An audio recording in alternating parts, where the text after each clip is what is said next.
ఈ రోజు వాళ్ళు పరామర్శించడానికి వెళ్ళారా లేకపోతే దేనికి రౌడీయిజం చేయడానికి వెళ్ళారా? వాళ్ళ వెనకాతలు వచ్చిన వాళ్ళందరూ కూడా రౌడీయిజంతో వెళ్ళింది ఎవరు? కార్యకర్తలు వెళ్ళావా? అందరూ లీడర్సే కదా, ఎక్స్ ఎమ్మెల్యేలు, ఎక్స్ ఎమ్మెల్సీలు, ఇన్ఛార్జీలు.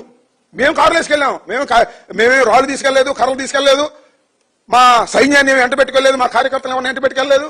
మేము వెళ్ళింది నాయకులం. ఆఖరికి పోలీసులు కూడా ఇన్ఫార్మ్ చేశారు అక్కడ ప్రాబ్లం అవుతుంది. పోలీసులు వచ్చారు, అయ్యా మీరు వెళ్ళొద్దండి, అక్కడ వాళ్ళు గ్యాదర్ అవుతున్నారు, లా అండ్ ఆర్డర్ ప్రాబ్లం వస్తే అన్నారు. మేము ముందుగా ప్రకటించుకుని మేము వెళ్తున్నాం. వాళ్ళు గ్యాదర్ అయితే మేము పారిపోవాలని చెప్పండి ప్రజాస్వామ్యంలో. అంటే రౌడీలను వెంట పెట్టుకుని అమరావతి రైతుల మీద రౌడీజం చేయడానికి వెళ్ళారా? ఎవరైనా ఆ టీవీ చూసి చెప్పండి, అందులో రాళ్లు వేసిన వాళ్ళు, కర్రలు పెట్టి కొట్టిన వాళ్ళు, లేదా కానిస్టేబుల్ గారిని, బందోబస్తుకు వచ్చినటువంటి కానిస్టేబుల్ గారిని రాయితో తలకాయ పగలగొట్టిన వాళ్ళు, కానీ ఇవన్నీ కూడా ఎవరాళ్ళు? ఈరోజు వెళ్ళి తిరిగి వాళ్ళేదో రైతులేదో తప్పు చేశారన్నట్టుగా మాట్లాడడం అనేది మంచి పద్ధతి కాదు. రైతులు అవతల పెనుమాకలో ఉన్నారు, ఇందులో ఒక్క రైతు లేడు. అంటే విషయం ఏంటంటే అసలు ఏం జరిగింది అనేది డిపార్ట్మెంట్ చాలా క్లియర్గా వాళ్ళ దగ్గర పిక్చర్స్ అయితే ఉన్నాయి. కార్లు పగలగొట్టారు, రాళ్లు వేశారు, కొట్టడానికి ప్రయత్నం చేశారు. ఈ క్రమంలో ఒక పెద్ద రాయి, ఇంత రాయి విసిరారు మా మీదకి.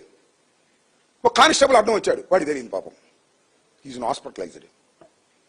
ఆ రాయి ఎవరేశారు మీడియా అంతా చూసింది. ఆ రాయి రేపు మేము వేసామని చెప్తారు. ఇక్కడ ఎవరు ముందు ప్రొవోక్ చేశారు, ఎవరు దాడులు చేశారు అన్ని కూడా క్లియర్ గానే ఉంటాయి. అన్ని వీడియోలు సాక్ష్యం ఉన్నాయి. కానిస్టేబుల్ ని రాయితో ఇసిరి కొట్టింది కూడా వీడియోలు ఉన్నాయి. ఏది ఎక్కడికి వెళ్ళవు. ఎస్, ఒక కానిస్టేబుల్ కి కూడా గాయాలైన. అంటే వీళ్ళు ఒకరి మీద ఒకరు, అంటే వీళ్ళు కొన్ని అంటున్నారు పరస్పరం రాళ్ళు విసుకున్నారంట. మేము రాళ్ళు తీసుకెళ్ళామా? పరస్పరం రాళ్ళు విసుకున్నారు అంటే తోసేశాడు మా మీద. అంటే పరస్పరం అంటే మేము కూడా రాయేసేసినట్టుగా పరస్పరం దాడులు చేసుకున్నారంట. వాళ్ళు నిరసన చెబుతుంటే మేము వెళ్ళామంట. వాళ్ళు నిరసన చెబితే మేము వెళ్తుంటే వాళ్ళు అడ్డం వచ్చారు కానీ